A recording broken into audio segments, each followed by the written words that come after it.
Maria, are you even? Oh my God. Herm. You're the problem. You the problem. Shut up.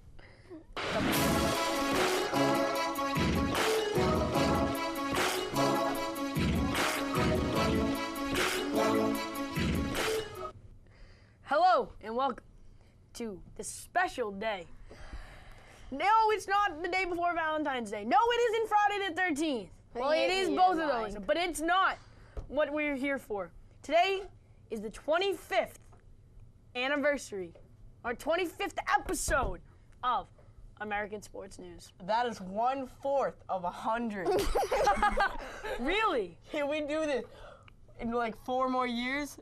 We might get there. We might get there to 100th episode. We get there. And we need your support, viewers, all 3 of you. So let's get started. We're here at the All-Star break, right, Colin? Right. Yep. All right. Well, so we've got league leaders in all categories. Will they hold up?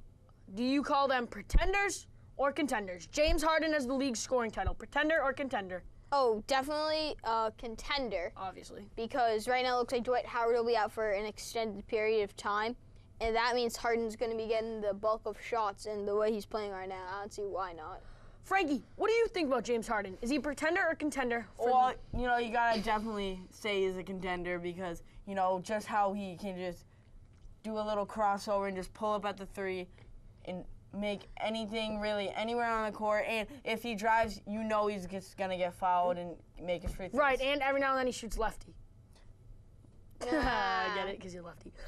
Now, I'm going to throw a little curveball at you. Russell Westbrook, pretender or contender? He's currently 3rd with 26 points per game.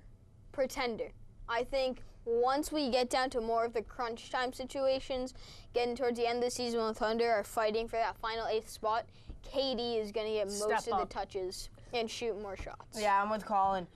Russell Westbrook, you know, like down to the end of the season, because they're going to be fighting for, like, you know, a 7th spot, 8th spot, so like a place in the playoffs. So he's not going to get much touches when he's able to shoot. He's going to have to just pass it to KD. And KD's right, so you see him realistically around 20, 22, maybe even 19. Right around there. Well, no, I wouldn't go down to 19. You'd see him in the 20s. I see 22, 23. And now, the last one before we move on to defensive rebound leaders, we're going to go to Carmelo Anthony, pretender or contender? No. Let me just throw in mine, because I haven't said anything yet. Pretender. He actually, on ESPN radio recently, he is very likely to shut down after he's had some knee issues, and the Knicks obviously are tanking. So he's going to shut down. He's just probably going to stand pat at 24. Right, so he might not even qualify for league leader. Right. Now we're going to move to we're going to stay with offensive leaders. Assists. All right, John Wall, pretender or contender? I think he is kind of in the middle. Okay. Because I think it's a tough race between Chris Paul and him. I see Ty Lawson there. I see Ty Lawson, but I think he's a big pretender. I think Chris Paul might end up winning just because he's just so consistent every year. I hate you. You said Ty Lawson's fake. Frankie, how about Rajon Rondo? I mean, I know he's hurt right now, but he's averaging 8.7. Don't forget this guy was averaging 10.7 when he was with Boston. I mean, to drop that much, he's only averaging about 5 with Dallas. Pretender or contender for the league leaders in assists? In assists this year, when we're already at half the season, and what is he averaging? Well, he's averaging 8.7. He's 4th. But, and then the leader's 10.1.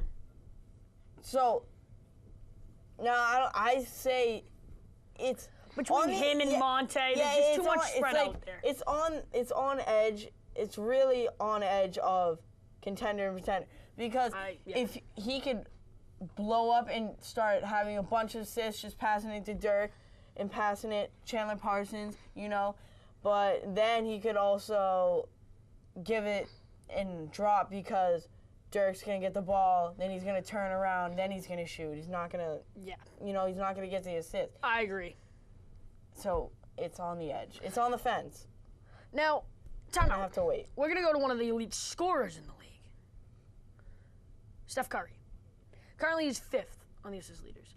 I see him as a pretender for the assist leaders. Number one is I don't think he's gonna be the top. There's no chance. All right, he shoots too much. I don't think he's. All right, between him and Clay both handling the ball, I'd say about equal. I mean, sometimes you see Clay bring it up, sometimes you see him bring it up. Yeah. So there's just not enough for him there. I mean, 8 assists already. I think that's outstanding. Steph Curry, MVP caliber player right now. I would say. So yeah. pretender for assists, contender for top player in the league. Contender for a top player in the league, definitely. I think it's between him, Harden, and we'll see what happens to Davis LeBron. with his shoulder. LeBron. 8 turnovers last night. Who? LeBron. Yeah, I know, I saw that, but I don't know, dude. He's nasty. LeBron. LeBron is still the best player. LeBron, Kyrie Irving, Frankie. Oh, LeBron. Well, What are we talking about? If you would, if you all right, time. Because If you have, there's no competition. there's no competition for player. If you're going to build a team right now, build a team around a player, who you take? Well, Still Still I'm LeBron. still taking LeBron. Me too. I know he's older than Kyrie, but he's not old. He just turned 30. Yeah, he just turned 30. He got 5 good years out of him. I think he's going to be a player Kyrie who needs to be successfully more of a plays for while. passive player for him to be able to run a team around. Good call. Now, field goal percentage, I honestly think there's no argument here. DeAndre Jordan's in the league with 7.25. That's 7 1/4. The next best is Tyson Chandler with 6.8. And yeah, I mean 0.68. I think that DeAndre Jordan is the ultimate contender for that. I mean, does he ever shoot? I don't know. DeAndre usually Jordan's just the takes it in. definition Right. of a center who can't shoot. He's But just a gonna, center that can put the ball he's up. just going to Can put the ball on 3-4 feet around the rim. Especially with Chris Paul. Blake Griffin's been injured. I think he's going to step up big so time. Time. All right, so Blake Griffin's been injured. So Chris Paul, he's driving now and getting the pick and roll, not from Blake, but from DeAndre. Giving DeAndre more opportunities, and that's why I think he is a contender. I think that DeAndre is going to step up big time with this Blake Griffin loss. If you've been watching recently, he's been getting 27 actually, 20 rebounds. Yeah, 20 rebounds. He's had a couple of those Back games. to back, he had 27 and 20, and with 20 points in each game. So I think he has the potential to be Real question an elite is player. Yeah. Real question is Chris Paul and DeAndre gonna have that chemistry that Blake? It's obvious right now that they have chemistry. So. They have chemistry, but do you think they'll have that much of chemistry like Blake? Blake's and Chris not Paul gone. had? Blake's not gone. Blake's not gone. He's gonna come back and Right. No, But he's Blake gonna play. and Paul, dude, that's one of the best duos we've seen in the past couple of years. Yeah, there's no competition between. Let's go up to the rebound leaders. We're going to talk about the same guy here. DeAndre, pretender, contender. I'm all for him. Probably the most hard-nosed, hard-working guy in the league at the position besides Zach Randolph. You see these two guys, they fight down on the post. And that's why I think he's an ultimate contender. I agree with you completely. He's averaging 13.8, so basically 14 rebounds. And I don't think that's going to go down right now. As we already mentioned, the Blake Griffin loss, he's just going to be dominant Making down up for there, his, getting rebounds. what was he? I think he was averaging 7 or 8, Blake Griffin. Blake was not a big rebounder this year. No, I think he was averaging softened 7. up. He's been soft. Right. Is that because DeAndre's eating all the glass? I mean... Not necessarily. You've really seen Griffin when he was playing He's been step out. shooting more. He's been shooting which more. is not a bad thing. But I've heard last night I was watching the TNT pregame show. They were doing word. You know that game where you give a team. Yep. Shaq got Clippers soft. That's a big blow to the Clippers. You know who I don't think's good?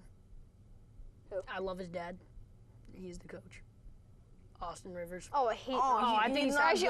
I saw a game. I don't hate him because I think not. he's a great. I haven't ever talked to him. I know. Yeah. You know, I've seen him play 6 games I've watched I don't with think him. he's a good NBA player. But okay, thank you. But no, A little bit of a bust. Yeah, I don't think he ever had the potential. But He was top. He was That was an what, awful 10, draft, though. 10, That was an Yeah, awful but I It don't was an draft. awful draft, but I don't see him a top 10 pick. I just think that I think I've seen 5 games of him. I've seen him turn the ball over more than any other player. It's just how I've seen it. So, all right, let's go to another category.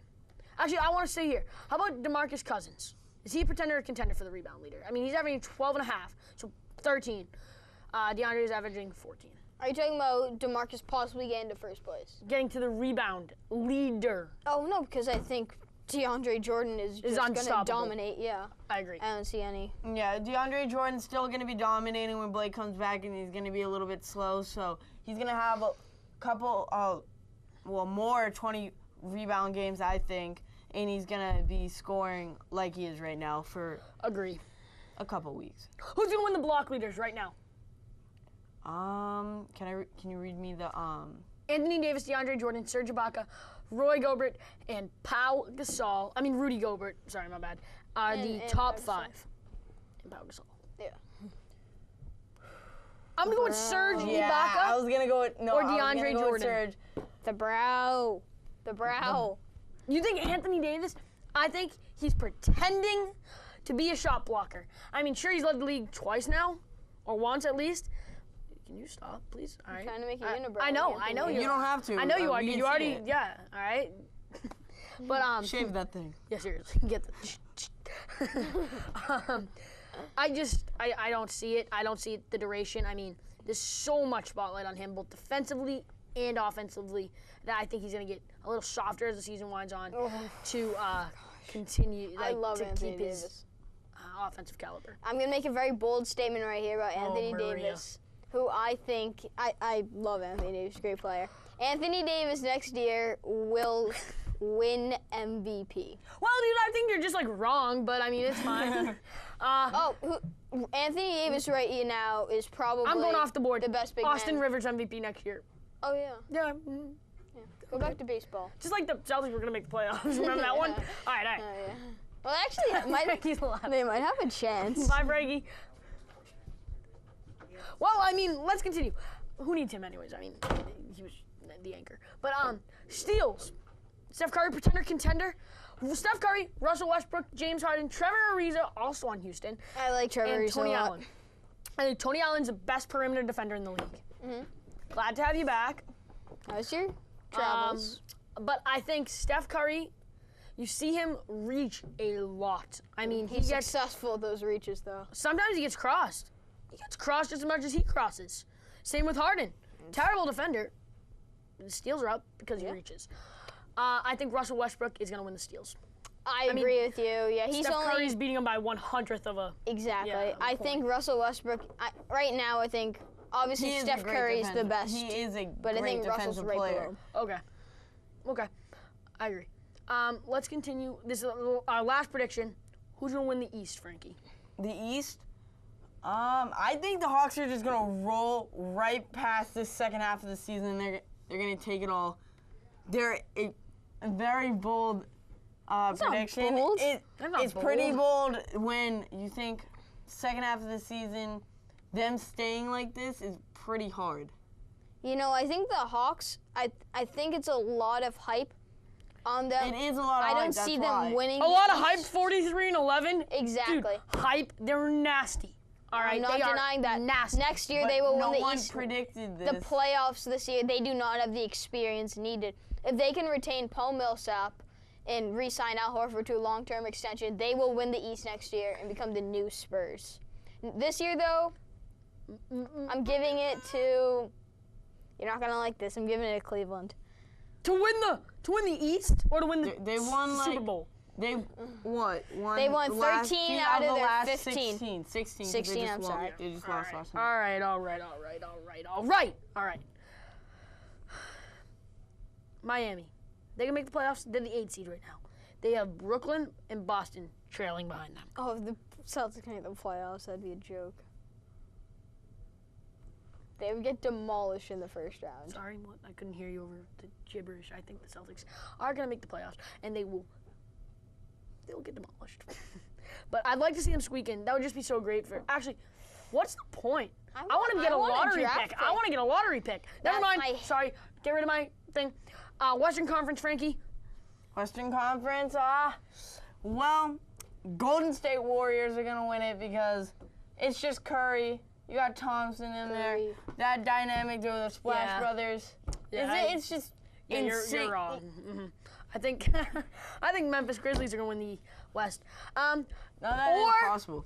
My favorite team, I like Dallas. I really do. Yeah, I they're really deep. do. But without Tyson Chandler's been injured. Rondo. Dirk's playing with fire. I mean, his knees, he's old. Rondo, Monte, he's been hurt too, right? There's just a lot of injuries there, but when they are healthy, they're the top offensive team besides Golden State. All right, so I Did I disagree. save that when I said besides Golden State, though? Did I kind of save that? I disagree with both of you. Oh, Maria. He's going to say the Clippers. Yeah, No, I think Clippers are overrated. She's going to say Houston. I'm not going to say Houston. You're going to say Portland. I'm going to say the team that I predicted at the beginning of the year. I don't know if we got it. San Antonio. Spurs. They're the 7th seed. I don't care what They're seed 9 they are. games behind. I don't care what seed they are. Well, Once you hit, Herm wants us to wrap up. You're wrong. Frankie's who's right. the best coach in the league? Pop. Pop. Yeah, Pop is, because Pop has got that 1,000. They're gonna rest all of them. They're gonna be I like rested Derek for the Fisher. playoffs. I like Derek Fisher. Yeah, the Knicks. I'm kidding. Chill, Frankie. Here. Well, thank you for watching the basketball and segment of 43. American Sports News. This was the first segment of the 25th episode. And this we is thank the you last support. time Robbie is doing basketball. Go Bulls. A fight? Go Go Bulls. Red Sox. Go Have a Bulls. nice one. Go Spurs.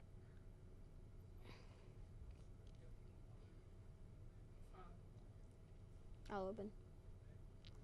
Hello. Welcome to the football segment of American Sports News. I'm Colin. This is Frankie. And it is our first episode after the Super Bowl, so we must acknowledge the Super Bowl 49 champions, our New England Patriots. It was... Didn't think it was going to happen after that catch, but it did. Malcolm Butler, hero of saved the game. Frankie, did you get the David Tyree helmet catch? Did that kind of just flash in your mind when Kirst caught it? Yes. I looked at that play and I told my dad, I said, we're gonna lose off one of the greatest catches that's ever happened in Super Bowl history. The greatest catch, David Tyree. It wasn't good. It was just lucky. It was lucky, but then that was a really good catch. It was a lucky catch, and then Kirst's catch. If they won, that would have been the best catch in all of Super Bowl history. It would have been up there. Lynn Swan's Super Bowl 10 catch, and then you got David Tyree, which everyone overblows. And even Manningham's catch is pretty good. Yeah, but it's overblown. Right. But it is a really good catch, and that's what won them the game. You know, this is just a little tidbit of information. They talked to the guy who was supposed running who was the referee on that play. Yeah. Supposed to be watching the ball and watching the quarterback, and he was on the other side of the field and he couldn't see Eli Manning because there was a lineman in his way, and he didn't see you know how they were grabbing at him. Yeah, he got away from the sack. And he got away from it. He said if he was on the other side of the field and he could see him getting grabbed at, they would have called the play dead. He would have called the play dead. Oh, right, because he was in stop motion. Yeah, they would have called the play dead. Yeah, I would. So that would have won us another. We would have had 5. Oh my goodness. Right? You know, if he didn't make that play, we would have won because he was on the 1 yard line. When that happened, it was the 4 yard line. Yeah, exactly. But going back to the Super Bowl 49, what about that call? I mean, everyone says it's a really bad call, but you can't run it 4 times. I mean, you're gonna have to throw it once, at least once. Yeah. But I think the throw was bad. You should have screened it. Yeah, definitely. And then tried to run it in. I agree completely. You can't throw it into the middle. Because you can't be obvious and just stack it up and run Lynch 4 times. Yes, he is a great running back, but you can't run it 4 times. It just won't. He might score. I would go 3 out of the 4 times, but think about it. You have to pass. But why didn't Russell Wilson do a bootleg? Because he could run in or he could throw to the tight end. Exactly, but it was just a not good pass call. He's open. I saw him open because he couldn't see Malcolm Butler. Malcolm Butler was jumped out. Him. It was a great He jumped out. It was great. He couldn't see him, so he was like, "Oh, he's open. I'm just gonna fire it right in there." And then Malcolm Butler, little bit. He did hit him, but he caught it. Oh, come on! If they called pass interference on that. Yeah, if they called pass interference on that, that would have been the worst call ever. Yep. I mean, people are saying worst call of all time for Carroll. It's really not, because if he caught the ball, I think it might be by default. I don't think by there's ever default, been maybe, a worse call. If he caught the ball, no one would even care. No one would be, oh yeah, they scored the touchdown and won the Super Bowl 49. But Exactly. But they you didn't. have to pass. You have to pass in general. But yeah, they did. All right, Frankie, you want to go step in the hall?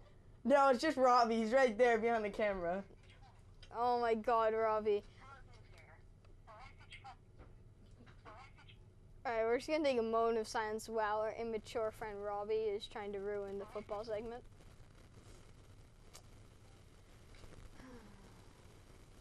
All right, we're good. So back to if he caught that though, like, it wouldn't have mattered.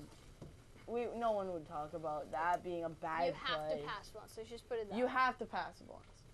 And all right, so obviously it's the NFL offseason right now, and there are some big questions. And the biggest one starts with number 18, Peyton Manning. Is he uncertain leaving? about his career. He met with John Elway on Thursday, which was yesterday, and I don't know. I was listening to the radio and I heard he's scheduled to get $19 million next year, and rumor is the Broncos don't want to pay him that because it doesn't look like he's not going to play. Anymore. Yeah, he's not going to play up to his ability. You saw that he's it can throwing ducks. He what in his last game He was just throwing, against the Colts. What did he? He threw what? 4 picks. 4. 4? Threw 4 in the playoff game, I'm pretty sure, or his last regular season game. He threw like 4 picks. Look at Oh, here it is. Let's check out the recap. Or this was the last regular season game. Mm-hmm. But while we look at this, it's just apparent. Oh, it doesn't say it, but it was analyze box score. Okay, analyze box score. Because if he had 0 interceptions. All right, then it was the last regular season game. I knew he. But he was 26 They played the Bengals in the last regular season game. That's where he threw 4 picks. I remember watching that game. Oh yeah. I remember that game. Monday night. Yeah. And he definitely did. It's gonna be interesting with him. Yeah, it's gonna be weird, but I don't think he should come back. I mean, he's 39. I think he's gonna play, but I think he's going home to Tennessee. I think he's gonna get released and go home to Tennessee to make a ton of money and just be the man over there. Yeah, but he's only gonna play 1 year. That's all we have for the football segment of American Sports News. We'll see you later. See you next time. Robbie, I'm actually pissed at you. Robbie. Hello and welcome to the hockey segment of this special edition of American Sports News. I'm Brian Kenny, this is Brian Kenny, and that's Brian Kenny. Let's get started. So, Brian, what do we have today? Well, first of all, my name's not Brian. This is Evan, Herm, and Robbie. And we start out with John Tortorella on May 1st, fired as the head coach of the Vancouver Canucks. Oh, that's the wrong date. Sorry about that. You wrote the wrong date. I know, I wrote the wrong date. Is that the day he was fired from? That might be the day he was fired from. That was the wrong one. Rangers. All right, yeah, it's okay. Consistency. All right, consistency. That's what Evan wrote down, so that's what I'm going to talk about. He had a good roster, right? Good team. Please stop. He had a good roster in Vancouver. I mean, in New York. I honestly don't think he's a good coach. All right, I don't. I wouldn't call that roster. Can you please stop? Well, no, I'm trying He's to make a comment the on Pete what you Carroll of the NHL. He is. He's a cheerleader. All right. He's a fake tough guy. You saw when he tried to fight. And he's a pretender, not a contender. He may be championship caliber team, but not championship caliber coach. Well, I think that his roster in New York, I don't think it was good. I think it was great. All right, I was just about to ramble off all the names. He had Henrik Lundqvist in his prime. Henrik Lundqvist in the back of the net in his prime. He had Gabrick when he was absolutely amazing, had the best season. Ryan Chris Callahan, Kreider when he was still a prospect. Michael Del Zotto, and the Rangers their defensive pairs, they led the league every year John Tortorella was coaching. You know what stat they led in? Blocked shots. Any shot taken from the point was blocked. Blocked. But that's not an aspect of coaching. Not an aspect of coaching.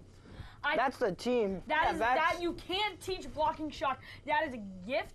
And that is a tough dude that blocks shots, not the coach. And like he had such a talented roster, and like he got a ride, don't you think, from his team to the Stanley Cup. And he didn't even do much with that roster. He went to like the Cup Finals and made the playoffs every year, but he never won a championship. That's a championship caliber roster. If you put a good coach, a better coach there, they're gonna win a Cup championship. I thought he won a Stanley Cup. He did, but not with New York. Right. He won with Tampa. Right, and that was a great roster as well. I'm telling you, he's the Pete Carroll of the NHL. Yep. I think that's a very good comparison. They both make crappy calls. Yeah. There's not one defense in the league that can keep Marshawn Lynch from going 1 yard on 4 downs, Frankie. All right, and buddy, don't make me ramble off about this right now. Please, Brian don't. Kenny. All right, well, you are Brian Kenny. They probably can't even hear you. They just think I'm rambling off. Sorry. Well,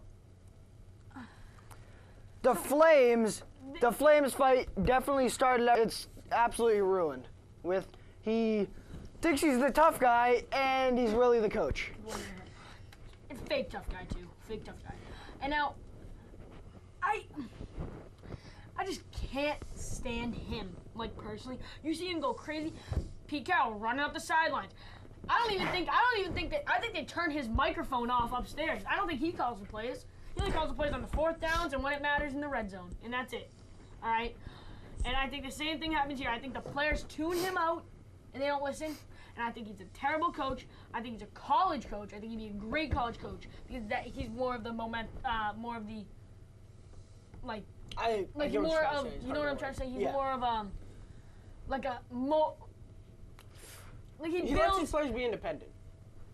Good, yes, good. And so we've pulled up the 2011-2012 51 and 24, broski. Rangers roster. 51 and 24. They've had some big names here. Sean Avery, not necessarily the greatest, big tough guy. Brian Boyle, Ryan Callahan, Michael Delzato, Brandon Dubinsky. Dubinsky was Marion Gaborik, Dan Girardi, Carl Hagelin, Lundqvist, Ryan McDonough. I could go on and on. Brandon Proust, Mike Richards, Mike Rupp. There. Mike Richards was cashy. Big guy John Scott, Mark Stahl. I could go on. Right. Matt Zuccarello. Put anyone there, you got a championship caliber team. And don't forget about Henrik Lundqvist. 1.7, I think it was it? I mean, 1.9 maybe was his goals a game average. When you got an offense of that caliber, and a goalie that only lets in 2 goals a game, with a team that scores 3 or 4, maybe even 5 goals a game, that's hard. You're in the making for a good year. And here I got a quote after John Tortorella got around the time he got fired. He said, "I know I made my own bed in some of these different things that have happened. You're talking to the guy that went down the hallway after another coach last year. Which so across the line and embarrassing my organization and my team. So he knows he didn't do a good job, and at least I respect him for doing that. And embarrassing my organization and my team. You know who else you embarrassed? Yourself. Yourself. I thought he had a dramatic moment there, Herm. He embarrassed himself. All right, and when you embarrass yourself, it gives the reputation to the organization and to the team. You're not a nice guy. And just like J.R. Smith. Can't spell jerk without J.R. Can't spell jerk without J.R. And it also puts a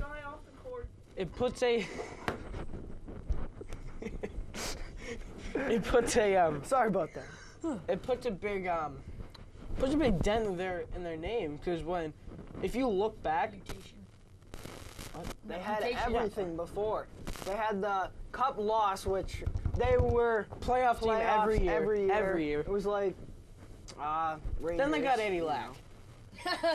Got rid of Luongo. Love that flag. But if you look back on this season, say 10 years from now, you look back and then you see their record, you're not really, the first thing that comes to your mind isn't going to be who was coaching them. It's just going to be that the Vancouver Canucks as a franchise had that record. No, let's just switch gears because we can go on and on about the bad stuff about Tortorella. I mean, come on, we can go on for hours. So we're not. All right. I just wanted, before we cover the big trade of the day, we're going to cover the local team. Our Montreal Boston Bruins. I guess the Canadians, but they're pretty much self-explanatory. They're nasty. All right, let's go with the Boston Bruins. Pretenders or contenders this year? I would say... Honestly, not as a fan. I would say contenders, but... Contender. They're contenders, but they're not up to their standard par. Correct. This is where I think Baltimore Ravens, right there, one of the last seeds in the playoffs, last couple of years. Do you want to play them in the playoffs? No. Absolutely not. They're the scariest team to play in the playoffs. And that, my friend, is the Bruins. And that's why I think if they squeak in, watch out, they will make a run. They are absolute contenders. Evan? Now we have the Evander Kane trade. Kane was traded to Buffalo for a few other players, and the two top players were Evander Kane for Tyler Myers. And, well, I think that this is a pretty, I would say, kind of even trade. I mean, there could be a little bit lopsided, but for the most part, I think it's pretty fair. You know, Tyler Myers, he's a good talent, but also Evander Kane, I think, is going to be a big addition to Buffalo. Well, I mean, I think that I think the team that won this trade is the team that traded Evander. I knew that. I was trying to make a dramatic moment again. Winnipeg. Evan? Also, Evander said he wanted a fresh start, and that's what he's getting with Buffalo, a low-placed team. And then I can't really say that's the team he exactly wanted to go to, but, I mean, it's a fresh start for him, and that's what he wants. Well, I mean, that's pretty much it for hockey. It just so happens to be the most boring sport we cover here at ASN these last couple months. But in the playoffs, it is the most fun sport to cover. So, stick around. There's just one thing I'd like to add about the Calgary Flames. Usually stamped with last place, second, never making the playoffs, bottom five, hit the prime of the organization in the 70s with Lanny McDonald. But they're making a playoff run this year. Jonas Hiller, and then they turn the whole Still team rocking around. the Defense is their whole structure right now. They have offensive defense, right? And that's the way they're working. What do you think? I think that they are pretenders. No. I have a hunch. You think they're pretenders in the 5th seed for the first time maybe in 20 years? 5th seed, did you just say? Something around Then there. there's the Preds. Please. Please. I think that 5th seed, Calgary Flames, I'd take the 8th seed, Boston Bruins, over them. Yeah, because they're that team. They're that kind of team that you don't want to play, as you said. But I think Calgary has no experience. Is the team that you want to play because of their experience rate. Thank you very much. Evan? Preds. That's us signing off. Oh, I thought we were going to go about the Preds, man. Oh, sorry. Oh my God, my mic! It fell down my shirt! Robbie! Rolling right now. All right. Table! Hurry. Oh, Chichibu. Hurry. This is a disaster. Just like your parent.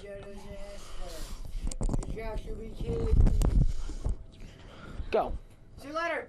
Hello and welcome to the greatest segment, the best segment, the ultimate segment. I'm Robbie Carpentier, #1 analyst in baseball, and this is I gotta stop you right there already. Number 1 analyst in baseball is Brian Kenny. Everyone knows that. Everybody lives that. I was giving an intimidation. I mean, like in what is it? You said your name was Robbie Carpentier. You didn't say Brian Kenny. Anyways, we'll just edit that out. No, I'm kidding. All right, so let's get started. Today we're going to talk about perhaps the most confusing, the most interesting, the most intriguing the most, well, it's an off-season deal, all right? James Shields signing with the San Diego Padres. Jinx, Minnesota. You know- Oh, you saw it. He owes Minnesota. Stop her. Stop, He stop, broke stop, his stop. collarbone. I didn't break it. Oh, Bruce did. Sure, that's enough. Anyways, we here at the American Baseball Association. No, so I think that James Shields is going to be overpaid, overrated, overpaid, Again. and overrated. This guy, great pitcher. Don't take that away from him. He's a hard worker, goes out there, gives it everything he's got, but he's going to be overpaid and Overrated. good work. Jinx again. That's 2 sodas. No, I didn't even say it. Yeah, you did. I heard it. you. I'm wearing a mic. I can Anyways, see you. continue. That's enough. All right, so James Shield, he's getting paid pretty inconsistently So, let me hear where you're slang. he's getting paid pretty inconsistently over the next 4 years. He's getting paid 13 this year, 21 next year, 21 the following year, and 21 the following year. That is a mistake, all right? That's where the Padres went wrong. You want me to tell you why? I'll tell you why. Herm, ask me to tell you why. Tell me why. All right, so like the Marlins did with my boy John Carlos Stanton, all right, they distributed the money, so they're paying him a lot of money during his prime. 35, 32, and then it gets into the 15, 17, 16, all right, for the highest paid player in MLB history. James Shields isn't even close, but they distributed the money wrong, because eventually they're going to want to trade him, all right? He's not going to last 4 years, all right? I see him there 2, maybe 3, all right? Is someone going to take a 36-year-old pitcher at $21 million that will produce a 4 ERA? I don't think so, right? And he's got a. Which takes me to my next point. The government. Inflation with money. All right? No, I'm kidding. He's got a $2 million buyout, so he can buy his contract for $2 million. I'm ready to go. Who cares? Yeah, but speaking of the Padres, I think the Padres. Pretenders or contenders, Herm? I think that this year they're still pretenders.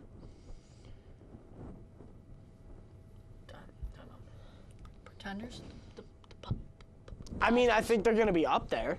I don't think they're going to be in playoff contention. Look at that division, dude. Giants, Dodgers. I just don't. Diamondbacks can be. They have the potential to be a good team. They got the potential MVP in my boy. Paul Goldschmidt. I was gonna say someone else, but no, I'm just kidding. Paul Goldschmidt, like, I think that's a great division. They're gonna beat each other up in that division. San Diego, I agree with you, Herm. They're 2 years away. 2 years. We're getting on the next point. The government. No, I'm kidding. They're definitely gonna be up there. I think I don't think there's a shot for them at winning the NL West, but I think that they're gonna be somewhat in the wild card race, Yeah. but I don't think they're gonna win the wild card, either one. I can see them squeaking into a. Are you done? I can see them. I can see them squeaking into a wild card. But can I see them winning a championship? Oh no! Can you believe that? Are you like? Stop! Just stop. Just stop. All right. We're just having fun You here. did this to me in basketball, or what were they covering? That stupid sport there, football. So I'm gonna do this to you. Let's take Wow, look at 30, this shoe. 40 seconds maybe of silence while Frankie fools around.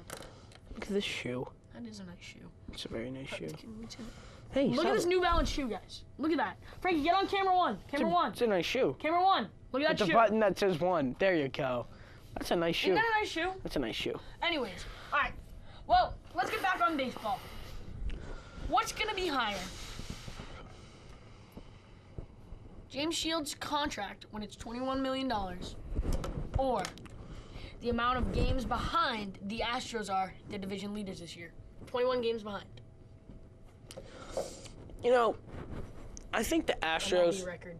Keep going. they have a lot of potential. I just don't think they just can't execute. They got a lot of talent in their lineup. But They're 3-4 years away. yeah, I think that's a pretty close estimate. They're going to be hovering right around the 21 Cubs, games behind. Astros, give me like 3-4 years. Powerhouses. 2020, we could honestly, there's a possibility to see a Cubs Astros A World league Series. flip upside down, man. You can see the Dodgers hitting last place once Kershaw's gone. No, I really don't see that happening. I mean, they're the highest paid team in the MLB. I just don't see that happening. They will buy players if they need to. You saw their general manager say that before. He will get the stars, and people will come out and support the Dodgers. They are one of the top in attendance every year, giving the owner money. But that's and been merchandise sold, giving the owner money to go out there and acquire players. Welcome to the MLB. My next point. The Dodgers a few years back, their attendance was pretty low. A couple years back, 2010, 2009, they had a pretty low attendance rate. But then, who's his face? Magic Johnson. Wasn't it him? Who's the guy who owns the Dodgers? Magic Johnson's part. He's Phil's part. But yeah, he's coming in with money, and well, let's face it, the Dodgers are one of the top teams in the league consistently the last 3-4 years. However, they're what we call pretenders. Here's why. Are they pretenders to win the division? No, they're absolute contenders. But are they pretenders to win the World Series? Yes. They have no proof, right? Look at this roster. They're terrible in the playoffs. Absolutely terrible. Which brings me to my next point. Boston Red Sox. Playoffs, no playoffs. I'm calling the Red Sox a playoff. Let's go, bro. Let's go. Woo! I got you on one. I know. That's why I do it both. But the Red Sox this offseason, I put them top 10, top Padres, 5. Cubs, White Sox. White Sox. I remember the day that you got in the car and you go, are the White Sox contenders? And Nanu, remember Nanu? They're contenders, I tell you right now, they're Sounds contenders. like Christopher Russo. No. He hates Christopher Russo. Just like all of us here at the Studio 125. There's a commercial where it's like, we challenge Christopher Russo. So not to speak for 30 seconds. Do it to me. Then we told him about the latest off-season trade rumor. You can't make that trade under any circumstances. All right, here's why. High Heat with Christopher Russo. Wednesdays at 9/8 Central. I love when he goes like, I like when I know this is off track, but baseball, let's face it, we gotta wait about a week before we start really getting into it. So we'll see you next week. Truck day. First, we're gonna talk a little bit about Christopher Russo's intro. I love his intro when it has the two guys, like just white animated creatures, and they're going like this and they're talking to each other. Both Christopher Russo because no one wants to do the show with him because he goes like ah! Brian Kenny would if there was a star. It would have to. If it was high heat with Brian Kenny. Brian Kenny's High Heat with Christopher Russo. He'd have to go first. You know, like how on demand, like you go like, let's say you click on Jesse, right, the Disney show, or like it'll say. Horrible example. All right, let's say you clicked on Hawaii 5-0. There you go. Good show, and under it it'll say the lead actors, Scott O'Loughlin or the other guy there, right, and under MLB Now, it says Brian Kenny. Even though there's five analysts. That do the show. Four. No, I'm sorry. I said there's 4. Well, yeah, but they all rotate usually. Mike Lowell did it the other day. I love Mike Lowell. And then there's 4 analysts. Usually that would be 2 on each side with the middle. Fun fact. Brian Kenny goes smack dab in the middle. 2 on his left, 1 on his right. Right. Fun fact turn. Mike Lowell. What was the deal in order for us to get him? Marlins. Oh, A-Rod. Nope. Oh, Just guessing. You are so off. That was the first person that came to my mind. It must be something with like the concussion and the. No concussion. Oh yeah. No concussion. It's just so odd, I think. Anyway, Mike Lowell. The Marlins made us take him. They paid us to take Mike Lowell. Came back, hit 20. Something. 27, I think, or 25 home runs. What year? 100 RBIs, came 5th in the MVP voting, hit over 320. All right, thank you, the Marlins. Okay, great move there. But you know why? We were trying to go after Beckett, one of the best young prospects in the game at the time. Trying to go after Beckett, and Mike Lowell was playing terrible. They're like, you have to take him in order, because they were paying him a lot of money. You got to take Mike Lowell in order to take Josh Beckett, and we did. What did he do? He showed them who's boss. Huge Mike Lowell fan. Anything else you want to take up for like the next couple minutes of the show? Well, Truck Day is coming up for spring training. Well, we can do some intentional talk. We don't have to talk about baseball. Yeah, intentional talk. I got a little segment. Great show. Got him! Got him! That was awkward. And then, what else do they have? Here's your random video of the day. Oh, yeah. That was the irrelevant video of the day. We are taking this baseball thing so seriously. We hired a man with a deep voice. And the guy's like, hello. Intentional talk. You can't beat it. One of the best no, you baseball guys shows. have to No, watch it. no, not one of the The best. best baseball. It's the best non-baseball baseball show out there. We're the best baseball show. MLB Now, Brian Kenny. Because Brian, And then I love Kevin Millar's interviews. Oh, Unbeatable. Jeremy Guthrie the other day. All right, you're gonna be Jeremy Guthrie. I'm gonna be Kevin Millar. This is him. So, Jeremy. Oh, is that Jen in the background? Jen. His wife's name Jen. It was so funny. He's going, Jen, how are the kids? And then Chris Rose was like, Kevin. Kevin pointing at his script. He's like, Kevin, right? And then Millar goes, Millar's like, oh yeah, Guthrie. So what's the most expensive pair of shoes you own? Jeremy Guthrie's like, I'd say somewhere around 15. And then he was like, no, $30,000. Kevin Millar goes, what the hell? Can't beat it. You can't beat it. And he asked questions like, he said to, like Andre Ellington or something, he said, who's the best clubhouse dancer? Oh yeah. I like when they ask. Or out of every guy in the clubhouse, who would you take on a dinner date? Who farts the worst in the clubhouse? He asked Salvador Perez this, and Salvador Perez said, James Shields, just by the way. And then he said, he asked James Shields whose breath smelled the worst in the clubhouse, and he threw out Eric Hosmer.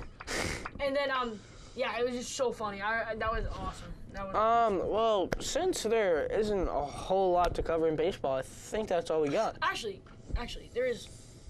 Are you a fan of the pitch clock being implicated? I'm not really sure because I've never seen anything really close to it, anything like it, but I don't think the game needs to be sped up. I really don't. Because I think it's just impatient fans. I think if someone's really loyal to the game, that they're going to want to watch it no matter what. I agree. Can I just say this for a second? Yeah. I think I saw a stat the other day that said that the average baseball game, 3? right here, the average baseball game is 3 hours and 8 minutes. Yeah. Okay? The average, let me look up football. Ready, watch this. The average football game length is 3 hours and 12 minutes. That's 8 minutes longer. Yet football is the most television. Oh man. Oh man. Miss Sylvester would not be proud, neither would Miss Kane. Or Miss Poor. Miss Poor, best teacher. Besides Miss Kane. They're both very, very nice. Let's continue. Miss Sylvester, Anyways, well, the NFL, it's like, I'm trying to think of what to say here. NFL games are watched by everyone. They're going to watch it no matter how long it is. They're going to go through it. It's like America's game. Baseball's America's game. Baseball is America's pastime. Yeah, you watch a game to pass the time. Oh, here's another thing that says the average baseball game is 2 hours and 50 minutes long, while the average NFL game is 3 hours and 7. So far we've had two things saying that the MLB was less and that the NFL was over 3 hours. I think people who just want to go and watch a baseball game, they think it's too boring because there's not a whole lot of action. How? Sure, there's not a whole lot of action, but there's so more much action in baseball than there is in football. Ask me why. Why? Think about all the commercials in football. Guess how, so out of the 3 hours and 7 minutes of football time, how many minutes are actually action? I'd say 10 to 15. 12 minutes of action. You are watching 12 minutes of action. When in MLB, the ball is always in play. Don't forget that. Except during. And there's just so much more beyond the game. Right. The stats, the numbers. The numbers. Beyond that, all right, there's a hidden language in baseball. There's 30 seconds, all right, in between every pitch. And the coach goes like this, right? Or the pitching coach gets the numbers from one of the bench coaches, who gives it to the pitching coach, who gives it to the manager, telling him to call the splitter. The manager then goes like this to the catcher. The catcher gets a sign to give this to the pitcher. Pitcher shakes him off. It got to go all the way back down the change and give him another one. Bang, bang, bang. This happens in a minute and 30 seconds. It's the hidden language of baseball that makes the sport what it is. And that's what I like about the sport. That's why I play catcher. I love the hidden language. I like being always in the play, which is in any position when you play competitive baseball. I hate when people say that. Am I just rambling on right now? You are. A little bit. But, no, I agree with you exactly. I mean, there's just so much more than just the ground outs, the slow plays, the routine plays, and all that. Yeah, it's a little slow watching it, but there's just so much more to it. There's the stats. There's what's this guy's average. What's this guy's average against lefties in night games? What's this guy's OBP in May? Or what's his on base for games at Fenway? You can think all of that just going into just this one at bat, this one pitch. Also, baseball plays how many games? 162. When in the NFL they play 16. Exactly. I'm so glad I got like that. I should start doing that more often. You're gonna finish my sentences. Period. Wow, this is so cool. You guys think this is guacamole? Good. Well, thank you for watching American Goose Egg. We just have fun here, Kenny. And I am Brian Kenny. And thank you for watching. Brian Kenny. Brian Kenny's High Heat with Brian Kenny and Christopher Russo. I'm Brian Kenny. Produced and analyzed by Brian Kenny. Produced and edited by Brian Kenny. Directed and edited by Brian Kenny. Filmed by Brian Kenny. On screen by Brian Kenny. Frankie, shut the cameras off now. Thank you for watching MLB segment, American Sports News. I'm Brian Kenny. Yeah! Woo!